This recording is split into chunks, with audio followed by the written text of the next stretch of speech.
Hello everyone, this is Nilesh Kumar Gupta and you are watching NG Physics classes. Well, पिछले turn पे मैंने आप लोगों को जो बताया था, drive the relation for the intensity of magnetic field at any point on the axis of a current carrying circular coil, और ये क्वेश्चन मैंने आप लोगों को कंप्लीट फिनिश कराया था. हमारा जो रिलेशन आया था that was b is equal to mu naught upon 4 pi 2 pi ni r square upon r square plus x square की पावर 3/2. ये मैंने करा दिया था. और फिर इसी में जब हम लोग आगे बढ़े थे तो सेंटर पे निकालने के लिए हमने x की वैल्यू कितनी कंसीडर की थी? 0. तो सेंटर पे भी मैग्नेटिक फील्ड आ गया था इससे b is equal to mu naught upon 4 pi 2 pi ni upon r. Scene clear है सभी को? वहां पर मैंने मैग्नेटिक फील्ड और डिस्टेंस के बीच का ग्राफ भी आपको शो किया था. ये सारी चीजें हम लोगों ने पिछले टर्न तक की थी. Yes sir no? आज मुझसे बोल रहा है what is the relation for the intensity of magnetic field inside the solenoid. Clear? मैं आपको बता दूं, आपको याद होगा आज से 1-2 दिन पहले मैंने एक रिलेशन आपको पढ़ाया था कि स्ट्रेट करंट कैरिंग वायर है और इस स्ट्रेट करंट कैरिंग वायर के कारण इसके पास किसी पॉइंट पर इंटेंसिटी ऑफ मैग्नेटिक फील्ड का फॉर्मूला बताया था. याद है आप लोगों को? क्या फॉर्मूला है by the way? Mu 0 upon 4 pi 2i upon r. क्या मैंने ये फॉर्मूला उस टाइम आपको प्रूव कराया था? क्या नहीं कराया था, मैंने डायरेक्ट याद करवा दिया था, है ना. इसका प्रूव आपके सामने आना शुरू होगा, कल से शुरू हो जाएगा आपके सामने, इसके प्रूव आना शुरू हो जाएंगे. समझ गए? आज इसी पैटर्न पे एक चीज़ और करा रहा हूँ, वो भी डायरेक्ट फॉर्मूला है, वो हमें एज इट इज़ याद रखना है. इसका प्रूफ भी हम लोग परसों हमारे सामने आ जाएगा कि कैसे आया. राइट? फिलहाल यहाँ पर क्या बात बताई गई है उसे हम सब लोग ध्यान से देखें. मुझसे कह रहा है सोलेनॉइड. तो आज के बाद जब भी मैं सोलेनॉइड वर्ड बोलूँ आपके दिमाग में जो आना चाहिए वो बता रहा हूँ कि क्या आना चाहिए. सोलेनॉइड होता क्या है? तो सुने भैया, अगर मैं सोलेनॉइड की अगर बात करूँ तो ये मान लीजिए ये गत्ता है, ठीक है, कार्डबोर्ड है. ओके, और इस कार्डबोर्ड को ये मैंने ऐसे रोल कर दिया, सिलिंड्रिकल शेप बना दिया. सब लोग देख पा रहे हैं प्रॉपर? क्लियर? ये सिलिंड्रिकल शेप है. अब इस कार्डबोर्ड के ऊपर मैंने insulated turns of copper wire wind up किया है. क्या वाइंड अप किया है? Copper wire. तांबे को तार लपेट दो है और इंसुलेट जो हवा को है इतने थाप पड़ेंगे जूरा जूर, गालते गाल मिल जाएंगे चूतिया. तो इसके ऊपर मैंने वाइंड अप किया है insulated turns of copper wire. Insulated turns of copper wire को मतलब क्या है? जऊए समझ लो. ऐसा तांबे का तार, कॉपर यानी तांबा, तांबे का तार ऐसा जिस पे प्लास्टिक चढ़ी हो. समझ गए? क्लियर है? घरों में जो तार आप लगे रहते हैं ये देख रहे हैं ना, प्लास्टिक चढ़ी है इन पे, तो ये क्या है? Insulated copper wire. क्लियर? यह को मतलब ये है कि वहां पे प्लास्टिक चढ़ी है ना भैया, इधर ऑन द बोर्ड. क्लियर? तो ही कह रहा हूँ insulated copper wire. Insulated copper wire का मतलब ऐसा तांबे का तार जिसके ऊपर प्लास्टिक चढ़ी हो. क्लियर? क्योंकि प्लास्टिक इंसुलेटर होता है, अगर आप उसे छू लेंगे तो करंट नहीं लगेगा अगर उस पर प्लास्टिक चढ़ी होगी. तो केवल अगर कॉपर वायर होगा तो छुएंगे तो करंट आएगा कि नहीं आएगा? समझ में आई बात? तो या तो इंसुलेटेड कॉपर वायर यूज करें या फिर ऐसा कॉपर वायर जिसके ऊपर धागा चढ़ा हुआ हो. धागा भी इंसुलेटर की तरह काम करता है. कहानी समझ में आ रही है मेरी बात को? आप लोग जब प्रैक्टिकल्स करेंगे लेबोरेटरी वगैरह में, जो कॉपर वायर होता है उस पर नॉर्मली धागा ही लपेटा हुआ होता है. समझ में आ रही है बात? इंसुलेटेड कॉपर वायर क्या होता है आपको समझ में आया? ये मैंने कार्डबोर्ड लिया, इस कार्डबोर्ड के ऊपर मैंने insulated turns of copper wire wind up कर दिए. समझ में आ रही है कहानी? ये नज़ारा ऐसा हो जाएगा, गौर से देखिएगा सब लोग. ये मैंने कार्डबोर्ड और इसके ऊपर कॉपर वायर वाइंड अप कर दिया, insulated turns of copper wire. आप समझ गए यहाँ पर इंसुलेटेड वर्ड का मतलब क्या है? सीन क्लियर है? यहाँ पर मैंने इसके दोनों एंड्स के बीच में ये सेल लगा दिया. अब जाहिर सी बात है, सेल लगाया है तो सेल से क्या होगा? क्या होता है? सेल से करंट फ्लो होता है. तो इसका मतलब ये क्या हो गया? करंट कैरिंग सोलेनॉइड हो गया. क्या हो गया? ये करंट कैरिंग सोलेनॉइड. ये करंट ऐसे जो में घूमेगा यहाँ में. सीन समझ में आ रहा है सभी को? कभी भी अगर मैं बोलूं करंट कैरिंग सोलेनॉइड तो तुम्हारे दिमाग में ये चीज अटक जानी चाहिए. समझ में आ रही है बात? Clear? This is the length of the solenoid. क्या है ये? Length of the solenoid. और ये जो है that is the radius of the solenoid. Scene clear है? समझ में आ रही है बात? रेडियस ऑफ द सोलेनॉइड क्या है? लेंथ ऑफ द सोलेनॉइड क्या है? तंत्र पढ़ रहा है? आगे पढ़ रहा हूं. हमारे सिलेबस में जो सोलेनॉइड है वो ऐसे सोलेनॉइड है जिनकी लेंथ बहुत ज्यादा है. L is very much greater than R, यानी लेंथ बहुत ज्यादा है, रेडियस बहुत कम है. L is very much greater than R. कहानी समझ में आ रही है? क्लियर? यानी इनफाइनाइट लेंथ के सोलेनॉइड है. समझ में आ रही है मेरी बात? सीन क्लियर है? आप यहाँ पर देखो L बहुत बड़ा है लेकिन उसके कॉम्परेटिवली ये जो रेडियस है वो बहुत छोटा है। कहानी समझ में आ रही है? अगर हमारे नोट्सों में कहीं भी वो सोलेनॉइड की बात कर रहा है तो वो अंडरस्टूड है कि वो एक ऐसा सोलेनॉइड है जिसकी लेंथ रेडियस के कॉम्परेटिवली बहुत ज़्यादा है। कहानी समझ में आ रही है आप लोगों को? सीन क्लियर है? तो वो पूछता है कि ये जो सोलेनॉइड होता है, इस सोलेनॉइड के अंदर जैसे इसकी एक्सेस होगी तो एक्सेस ऐसे ही तो होगी। इस सोलेनॉइड के अंदर एक्सेस पे या अंदर किसी भी पॉइंट पर इंटेंसिटी ऑफ मैग्नेटिक फील्ड का फॉर्मूला क्या है? पूछ रहा है what is the relation for the intensity of magnetic field inside the solenoid. Scene clear है? तो आपको बता दूं inside the solenoid intensity of magnetic field का जो रिलेशन होता है बेटा, that is B is equal to mu zero small N I. B is equal to mu zero small N I. Scene clear है भैया सभी को? मैंने कुछ समझाया नहीं है, कुछ प्रूव नहीं किया है, डायरेक्ट फॉर्मूला लिख दिया है। Direct formula as it is आपको याद रखना है। तकरीबन 2 से 3 दिन के बाद जब एम्पियर सर्किटल लॉ पढ़ा दूंगा आपको, एम्पियर सर्किटल लॉ शायद आज ही आ जाएगा, उसके बाद इसका प्रूफ देखेंगे हम लोग, है ना? ठीक है, तो ये कहाँ से आया है इसका प्रूफ हम लोग बाद में देखेंगे। फिलहाल ये डायरेक्ट रिलेशन लिखा हुआ है B बराबर म्यू जीरो स्मॉल एन आई। आगे देखिए यहाँ पर स्मॉल एन बराबर जो होता है that is capital N upon L. ये भी अपने आप में एक फॉर्मूला है जो हमें याद रखना है। तो स्मॉल एन बराबर कैपिटल एन अपॉन एल होगा तो एन की जगह कैपिटल एन अपॉन एल रखूंगा तो ये रिलेशन आ जाएगा B बराबर mu zero N I upon L. Scene clear है? आपको बता दूं ये जो करंट कैरिंग सोलेनॉइड होते हैं, तो जब इसमें करंट फ्लो किया जाता है, जब इस सोलेनॉइड के अंदर करंट फ्लो किया जाता है तो इसके अंदर मैग्नेट का नेचर आ जाता है। काय का नेचर आ जाता है? मैग्नेट का नेचर आ जाता है। मैग्नेट का नेचर आ जाता है तो ये छोटे छोटे आयरन पार्टिकल्स को अपनी तरफ क्या करने लगते हैं? अट्रैक्ट करने लगते हैं। कहानी समझ में आ रही है? क्लियर? तो इसमें मैग्नेटिज्म का लक्षण काय वजह से आया? करंट फ्लो करने की वजह से आया। कहानी समझ में आ रही है? सोलेनॉइड के बारे में बहुत डिटेल में बात करने वाले हैं हम लोग कल परसों। तो फिलहाल इतनी बात जो मैंने बोली आपको समझ में आई? इससे पहले कि आगे बढ़ूं एक बात आपको और बता दूं, ये पॉइंट आपको बार बार काम आएगा।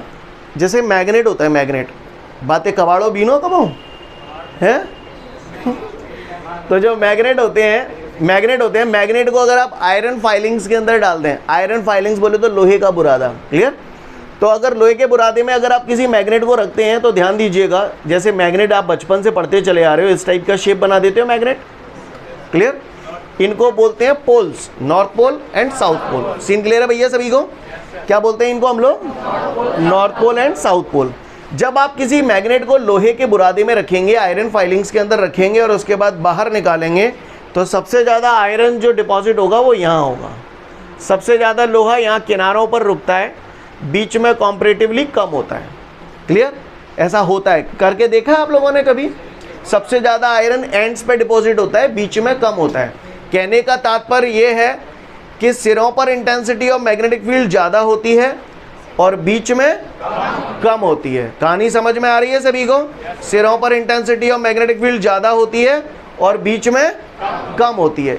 ऐसा होता है मैग्नेट में, बार मैग्नेट, इसको बार मैग्नेट बोलते हैं। जो आप लोग बचपन से पढ़ते चले आ रहे हो इसको बार मैग्नेट बोलते हैं, राइट? और ये जो है ये करंट कैरिंग सोलेनॉइड है, ये भी मैग्नेट की तरह बिहेव करता है, लेकिन इसमें इसके कॉम्पैरेटिवली इसमें उल्टा होता है। यानी इसमें यहाँ पर पोल्स पर अट्रैक्शन पावर ज़्यादा होती है तो यहाँ पर पोल्स पर अट्रैक्शन पावर कम होती है और बीच में ज़्यादा होती है। नंबर्स के फॉर्म में समझाऊंगा तो आप ज़्यादा बेहतर समझ पाएंगे। जैसे मान के चलिए अंदर इंटेंसिटी ऑफ मैग्नेटिक फील्ड है 10, कितनी है? 10। तो एंड्स पर जो होती है वो इससे कम होगी या ज़्यादा? कम। आपकी जानकारी के लिए बता दूं, एंड्स पर जो होती है वो अंदर की मैग्नेटिक फील्ड की हाफ होती है, यानी यहाँ पर 5, यहाँ पर भी 5। क्लियर? यानी बार मैग्नेट से उल्टा होता है इसमें, किसमें? सोलेनॉइड में। क्लियर? यानी कहने का तात्पर्य यह है कि सोलेनॉइड के अंदर इंटेंसिटी ऑफ मैग्नेटिक फील्ड जो होती है वो पोल्स पर मैग्नेटिक फील्ड की डबल, कमीनो हर जगह हाफ नहीं, अंदर जो मैग्नेटिक फील्ड होती है वो पोल्स पर मैग्नेटिक फील्ड की डबल होती है। या ऐसे पूछूं, सोलेनॉइड के अंदर पोल्स पर मैग्नेटिक फील्ड, इनसाइड जो मैग्नेटिक फील्ड होती है उसकी हाफ होती है। समझ गए ना? कब हाफ बोलना है, कब डबल बोलना है, ये दिमाग में रखना है। ऐसा नहीं जबरदस्ती हाफ हाफ हाफ। क्लियर? समझ गए ना? क्लियर? अगर मैं घुमा घुमा के पूछूंगा तो आपको उसी हिसाब से आंसर देना है, कभी डबल कभी हाफ। क्लियर? यानी सोलेनॉइड के अंदर इंटेंसिटी ऑफ मैग्नेटिक फील्ड जो होती है वो पोल्स पर इंटेंसिटी ऑफ मैग्नेटिक फील्ड की आगे औकात में फिर से डबल। मैंने क्या पूछा? सोलेनॉइड के अंदर जो मैग्नेटिक फील्ड होती है वो पोल्स पर इंटेंसिटी ऑफ मैग्नेटिक फील्ड की डबल होती है। फिर से ध्यान दो, पोल्स पर जो मैग्नेटिक फील्ड होती है वो अंदर जो मैग्नेटिक फील्ड होती है उसकी हाफ होती है। समझ में आई बात? शब्दों पे ध्यान दो। क्लियर है? क्लियर है? सोच ले भाई। तो अंदर इंटेंसिटी ऑफ मैग्नेटिक फील्ड का फॉर्मूला मैंने लिखा B is equal to mu 0 N I. Small N बराबर होता है कैपिटल एन अपॉन एल। तो स्मॉल एन की जगह कैपिटल एन अपॉन एल तान दिया तो ये रिलेशन बन जाएगा। मेरा आपसे गुजारिश है कि ये रिलेशन और ये रिलेशन, ये दोनों हमको याद रखने हैं। यहाँ पर मैं कभी भी आपसे पूछूं what is the relation for the intensity of magnetic field inside the solenoid, तो आप बोलना B is equal to mu 0 N I upon L.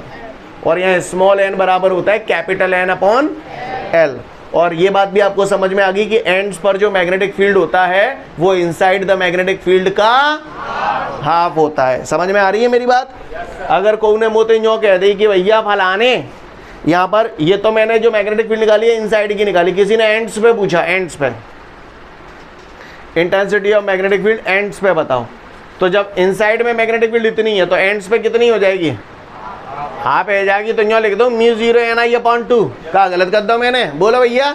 और स्मॉल एन बराबर कैपिटल एन अपॉन एल होती है तो तान दो जा में, तो ऐसे नहीं लिख सकता क्या?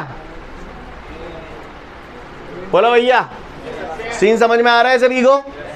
क्लियर है? आगे बढ़ूं? ओके, ये बात भी आपको समझ में आ गई। आगे की बात पे आता हूं। आगे की बातें सब लोग आप लोग जानते हो, मुझे बताने की जरूरत नहीं है। ये रिलेशन हमारा जो आया है B बराबर mu 0 N I upon L, ये रिलेशन है SI सिस्टम में। किसी पट्टे ने मुझसे बोला कि भैया ये रिलेशन मैं CGS सिस्टम में बताऊं, तो मुझे आप ही बता दो पहले SI से CGS में कन्वर्ट करते हैं तो क्या करते हैं? म्यू 0 अपॉन 4 पाई हटा देते हैं।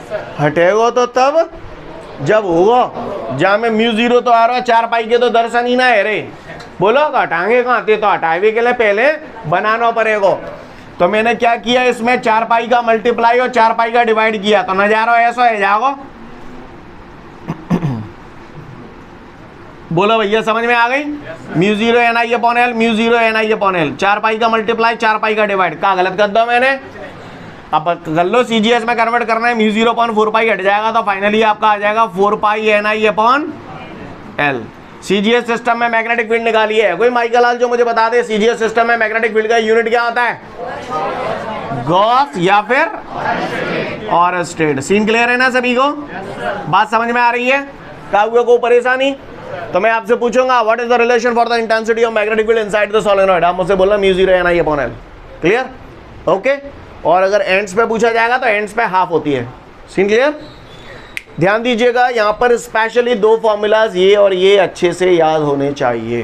क्लियर? अब ध्यान से सुनो। आई जानते हो करंट होता है, म्यू 0 तो कांस्टेंट टर्म है, म्यू 0 की वैल्यू तो आप लोग जानते हो। बोलो भैया। L is the length of the solenoid, ठीक है। एन क्या होता है? Number of turns. ये जो आपने कॉपर का वायर वाइंड अप किया है ना, कितनी बार ये टर्न लपेटे हैं आपने, वो है ये number of turn. Clear? Capital N number of turn, पिछले क्वेश्चन में भी आपने देखे थे। अब साला यहां पर आ गया नई बला स्मॉल एन। स्मॉल एन क्या है? क्लियर? स्मॉल एन क्या है? तो स्मॉल एन के बारे में हम लोग समझते हैं स्मॉल एन क्या है। मैं समझाने की कोशिश करता हूं, ध्यान से देखेंगे हम लोग ऑन द बोर्ड, ठीक है। मंडी गए, आलू क्या भाव है, तो वो क्या बोलता है? आलू 5 रुपया किलो है। ऐसे ही तो लिखते हो 5 रुपए पर केजी। 5 के अपॉन में कछुना ने तो ये कहीं मान तो ना मानते ही मान तो ना। जाको मतलब का है 1 किलो आलू तो है के नाने का मतलब है जाको 1 किलो आलू 5 रुपया के हैं। आलू में तो बड़ी जल्दी जान गए। अब बताइए ना देह कौन सा बतावे वो मुंह पे थी। मैंने हरियाली ताजा फॉर्मूला पढ़ा है, स्मॉल एन बराबर कैपिटल एन अपॉन एल। बोलो भैया। और किसी भी डेफिनेशन को बनाने के लिए हम अक्सर चीजों को 1 मान लिया करते हैं। अगर मैं जहां में एल बराबर 1 मीटर धद्दा हूं तो स्मॉल एन बराबर क्या आ जाएगी? N upon 1। बोलो भैया, कहानी समझ में आई? जो मैंने लिखा है यहाँ पर समझ में आ रहा है आपको?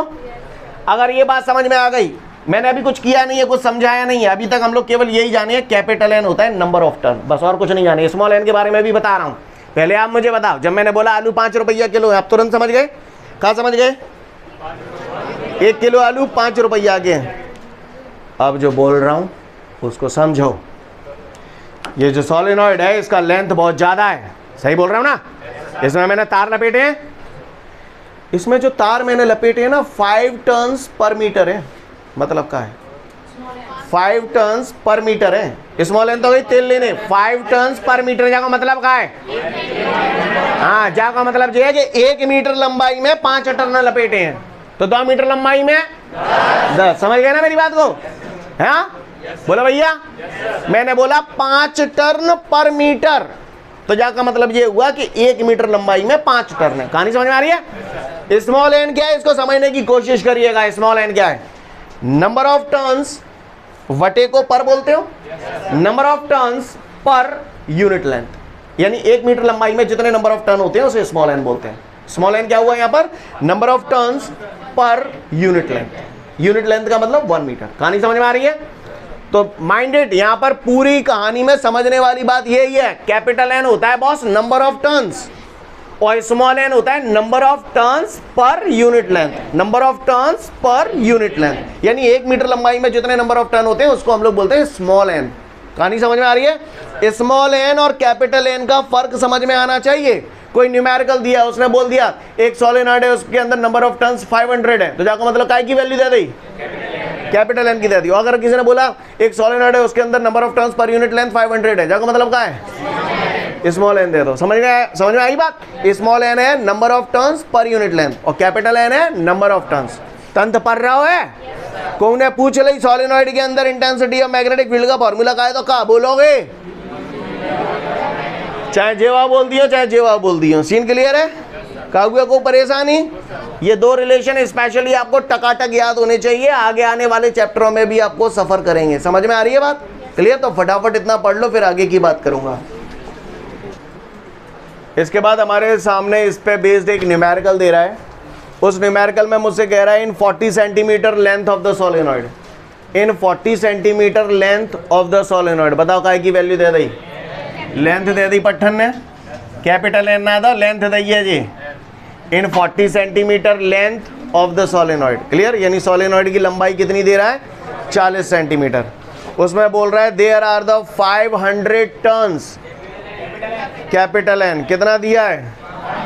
बा फेंटा है उतार लियो लल्ला, आपको दिक्कत ना है। कैपिटल एन दिया है 500 टर्न्स, 500 टर्न्स। क्लियर?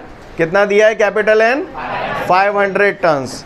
आगे इसमें बोल रहा है if it carries a current of 1 ampere, if it carries a current of 1 ampere.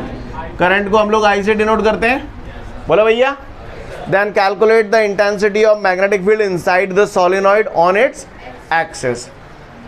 Listen everyone, मुझसे बोल रहा है एक करंट कैरिंग सोलेनॉइड है, उस सोलेनॉइड की लेंथ 40 सेंटीमीटर है, उसके अंदर नंबर ऑफ टर्न्स 500 है, उसमें 1 एम्पियर का करंट फ्लो हो रहा है। तो उस सोलेनॉइड के अंदर उसके एक्सिस पर इंटेंसिटी ऑफ मैग्नेटिक फील्ड की वैल्यू बताऊं। तो भैया मैंने हवाले ही ताज़ा फॉर्मूला पढ़ो है। क्या फॉर्मूला पढ़ो है? बी बराबर म्यू 0 NI अपॉन L। सीन क्लियर है सभी को? 40 सेंटीमीटर दिया है तो 40 सेंटी कितना होता है? 10 की पावर -2। क्लियर? चलो आ जाओ, चमका दो। अब क्या है? तो B is equal to mu 0 की वैल्यू चाहिए, तो मैंने बचपन में पढ़ा था mu naught upon 4 pi is equal to कितना होता है? जोर से बोलो। हाँ, वासी क्यों नहीं जाते हैं? तो म्यू 0 बराबर तिहाई है कि 4 पाई है, इतना रखा था। तो 4 pi into 10 to the power -7 newton पर एम्पियर स्क्वायर। कहानी क्लियर है भैया? तो म्यू 0 की जगह मैंने यहाँ पर क्या तान दिया? म्यू 0 की जगह 4 पाई इंटू -7 इंटू एन कितना है? एन 500, आई कितना है? 1 अपॉन एल कितना है? 40 इंटू 10 टू दी पावर -2। आगे भी मैं ही सॉल्व करूं? कर लोगे अब इसे? तो बेटा ये आंसर आपका आ जाएगा B is equal to 1.57 into 10 to the power -3 newton पर ampere metre. Note it down.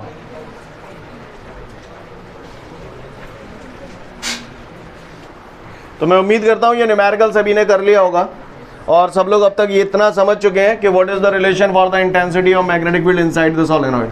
आप सब लोगों ने आंसर बोला म्यू 0 कैपिटल NI अपॉन L। सही बोल रहा हूँ? बोला भैया? अच्छी बात है। इससे पहले कि मैं आगे बढ़ूँ एक बात का जवाब दे देना मुझे। ये वायर है, ठीक है, और इस वायर की लेंथ L है, कितनी है? L। अब जही वायर है मैंने अपने हाथ में उठाओ, पकड़ के मरोड़ दो, क्या कर दो? हाँ, ऐसा कर दो। क्लियर? तो है कोई माइकल जो मुझे ये बता दे कि ये जो L थी वो अब काय में बदल गई? का हो तो सरकमफेरेंस।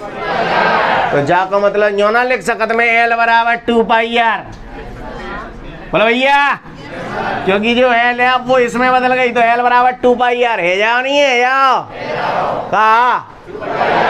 हाँ ठीक है, अच्छा बोला आप लोगों ने। गाँव वालों ध्यान से सुनिएगा, हवाले ही तुमने यूं बनाओ तो ए हैं, क्या हैं? ए हैं, कहा है ये? सोलेनॉइड हतो के नहीं हतो? हतो कहा? कितने लेंथ दी जागी? जय मरोद दूं? अब ये जाके कहाँ है? सिर्रे सिर्रे एंड्स, क्या है ये इसके? क्या है ये इसके? एंड्स। कहाँ है ये? अब जाए मैं यूं मरोड़ के यूं, समझ गए ना, सर्कुलर शेप बना दूं। क्लियर? रुको रुको, पहले मुझे बता, जाके अंदर इंटेंसिटी ऑफ मैग्नेटिक फील्ड का फॉर्मूला तुमने हवाले ही ताजा ताजा पढ़ो है, पढ़े नहीं पढ़े? अब जाए मैंने यूं मरोद दो तो नजारा ऐसे है, यहाँ देखिए ना, यूं टी टी, बोलो भैया सही बोल रहा हूँ ना? कुछ गलत क्या दी मैंने? अच्छा, तो जे L की जगह का तानना हूँ, तो जे आई तिहाई मी 0 NI अपॉन, कहानी समझ में आ गई आप ही को? क्लियर है सीन? सुनो, इसको कहते हैं एंकर रिंग। क्या बोलते हैं? जे तो सोलेनॉइड जो में मरोद दो तो जाए कहेंगे एंकर रिंग, या फिर इसका दूसरा नाम है टोरॉइड। कहा? दूसरा नाम? अबे दूसरा नाम एंकर रिंग। क्लियर? क्या नाम है ये? नाम बोलो दोबारा। हाँ, एंकर रिंग और टोरॉइड। अब जाका तीसरा नाम, जाका तीसरा, जा में दो का आते एंड्स, अब आते हैं का एंड, इसको बोलते हैं एंडलेस सोलेनॉइड। क्लियर? तीन नाम है गए का? तीन नाम है गए, एक है वो एंडलेस सोलेनॉइड, दूसरा है वो एंकर रिंग, और तीसरा है टोरॉइड का? Toroid. Clear? Toroid, anchor ring और endless solenoid. I hope you understand guys. Clear? तो इसके तीन नाम हुए, फिर से बोल रहा हूं, एंकर रिंग, एंडलेस सोलेनॉइड और टोरॉइड। सीन क्लियर है सभी को? अगला क्वेश्चन पढ़ लें, फिर आगे की बात करूंगा। इसके बाद अब हमारे सामने अगला क्वेश्चन है एम्पियर सर्किटल लॉ। आपको मालूम है एम्पियर सर्किटल लॉ किसने दिया? एम्पियर ने दिया, इसीलिए हम लोग उसे एम्पियर सर्किटल लॉ बोलते हैं। क्लियर है? ओके। एम्पियर सर्किटल लॉ हमसे क्या कहता है, ध्यान से सुने। जैसे ही कोई बोले आपके दिमाग में एम्पियर सर्किटल लॉ, तो तुम्हारे दिमाग में जो घंटी बजनी चाहिए, ये फॉर्मूला सीधा तुम्हारे दिमाग में अटकना चाहिए। क्या करना चाहिए? हाँ, अटकना चाहिए। क्लियर? ओके। कभी भी कोई बोले एम्पियर सर्किटल लॉ, सीधा दिमाग में ही आना चाहिए। क्लियर? अब सुने, एम्पियर सर्किटल लॉ का सीधा सीधा लेना देना जो है वो गॉस थ्योरम से है। किससे है? जिन लोगों ने चैप्टर 1 पढ़ा है, गॉस थ्योरम पढ़ी है, उनको ये कॉम्परेटिवली थोड़ा सा आसान लगेगा, राइट? वो जल्दी समझ पाएंगे इस चीज को, पता बच जाएगी आवाज। क्लियर? तो गॉस थ्योरम में आपको मालूम होगा, गॉस थ्योरम का इस्तेमाल किसी भी पॉइंट पर इंटेंसिटी ऑफ इलेक्ट्रिक फील्ड की वैल्यू कैलकुलेट करने के लिए किया जाता था। पढ़ा था हम लोगों ने, गॉस थ्योरम का इस्तेमाल किसी भी पॉइंट पर इंटेंसिटी ऑफ इलेक्ट्रिक फील्ड की वैल्यू कैलकुलेट करने के लिए किया जाता था। ठीक उसी प्रकार एम्पियर सर्किटल लॉ का यूज किसी भी पॉइंट पर इंटेंसिटी ऑफ मैग्नेटिक फील्ड की वैल्यू कैलकुलेट करने के लिए किया जाता है। मैच कर रहा है? क्लियर? गॉस थ्योरम हर जगह नहीं लगती, वो केवल कैसे? क्लोज सरफेस के लिए अप्लाई होती थी। समझ में आ रही है बात? गॉस थ्योरम हमेशा क्लोज सरफेस के लिए अप्लाई होती थी। ठीक इसी प्रकार एम्पियर सर्किटल लॉ हर जगह अप्लाई नहीं होता, वो केवल क्लोज्ड लूप के लिए अप्लाई होता है। ये गोला सा बनो है, ये क्लोज्ड लूप को इंडिकेट करता है। क्लियर। तीसरी बात, गॉस, मेरी बातें वही समझ पाएगा जिसने चैप्टर 1 पढ़ा है, राइट। गॉस थ्योरम का यूज किसी भी पॉइंट पर इंटेंसिटी ऑफ इलेक्ट्रिक फील्ड की वैल्यू कैलकुलेट करने के लिए किया जाता था, और जिस पॉइंट पर इंटेंसिटी ऑफ इलेक्ट्रिक फील्ड की वैल्यू कैलकुलेट करनी होती थी, उस पॉइंट पर दिए गए चार्ज डिस्ट्रीब्यूशन के सिमेट्रिकली एक सरफेस बनाते थे। ऐसे सरफेस को कौन सा सरफेस कहते थे? Gaussian surface. ठीक इसी प्रकार यहां पर भी हम लोग करते हैं। जिस पॉइंट पर हमें इंटेंसिटी ऑफ मैग्नेटिक फील्ड की वैल्यू कैलकुलेट करनी होती है, वहां पर करंट कैरिंग कंडक्टर के चारों तरफ एक लूप बना देते हैं। ऐसे लूप को हम लोग बोलते हैं एम्पीरियन लूप। क्या बोलते हैं? वो गॉसियन सरफेस था क्योंकि गॉस थ्योरम पे बेस्ड था। ये एम्पीरियन लूप बोल रहे हैं, तो क्यों बोल रहे हैं? क्योंकि एम्पियर सर्किटल लॉ पर बेस्ड है। मैंने अभी तक जो भी बोला आपके दिमाग में कुछ आया नहीं होगा, मुझे पक्का भरोसा है। क्लियर। तो गोली मारो, ज़्यादा टेंशन लेने की जरूरत नाने क्यों हते। क्लियर। चलिए खैर देखते हैं। तो बस बारीकी से सुनना, ध्यान से सुनेंगे तो क्लिक करेगा आपको। जिन लोगों ने चैप्टर 1 नहीं पढ़ा तो थोड़ा सा प्लीज ध्यान ज़्यादा देना पड़ेगा। पूछेगा what is ampere circuital law. घबराना नहीं, धीरे धीरे करके जैसे आगे बढ़ेंगे ये जो लॉ आप पढ़ रहे हो ये धीरे धीरे और क्रिस्टल क्लियर होता जाएगा आपको। ठीक है, क्लियर। पर फोकस करना। According to the ampere circuital law, जी तो लिख लोगे। क्लियर। तो according to the ampere circuital law, ये देख रहे हो राउंड सा बना है, गोला सा बना है, इसको बोलते हैं क्लोज्ड लूप। क्या बोलते हैं? हाँ। According to the ampere circuital law in a closed loop, क्या बताइए जो लूप है का? ये लूप है? हाथे रैपटे के मारे गाल ले। लूप का मतलब चारों तरफ से बंद घेरा, समझ गए? मैंने सर्कुलर लूप ना बोलो, लूप बोलो। लूप का मतलब ही होता है चारों तरफ से बंद हो। शेप जरूरी नहीं है सर्कुलर ही हो। Got it? तो क्या ये लूप है? है। समझ में आई बात? क्लियर। ओके, अच्छी बात है, आप महान हैं। तो according to the ampere circuital law in a closed loop, इतनी बात समझ में आई? अच्छी बात है। ये क्या है? What is this? उंगली पे इशारा देखो बस। एल। एल क्या होता है? लेंथ। लेंथ किसकी होती है? लाइन की। लाइन की लेंथ किसकी होती है? बोलो, सही बोल रहा हूं ना? लेंथ किसकी होती है? तो ये लाइन बोल सकता हूं। ये क्या है? तो ऐसे बोलो, लाइन इंटीग्रेशन। किसका? बीकॉन। Magnetic field. Magnetic field according to the ampere circuital law in a closed loop the line integration of magnetic field is equal to the mu 0 times of total current inside the loop। याद आ रहा है Gauss theorem? हाँ, मैं थोड़ा Gauss theorem याद दिलाता हूँ। phi is equal to q upon epsilon 0 लिखा था आपने, तो हम इसे मैंने समझाने के लिए आपको ऐसे भी लिख दिया था। According to the Gauss theorem, the electric flux which is passing through a closed surface is equal to the 1 upon epsilon 0 times of total charge present inside the closed surface। याद आ रहा है? सेम प्रोसेस है। According to the Ampere circuital law, in a closed loop, the line integration of magnetic field is equal to the mu 0 times of total current inside the loop। Clear? Again I repeat, according to the Ampere circuital law, in a closed loop, the line integration of magnetic field is equal to the mu 0 times of total current inside the loop। Clear है?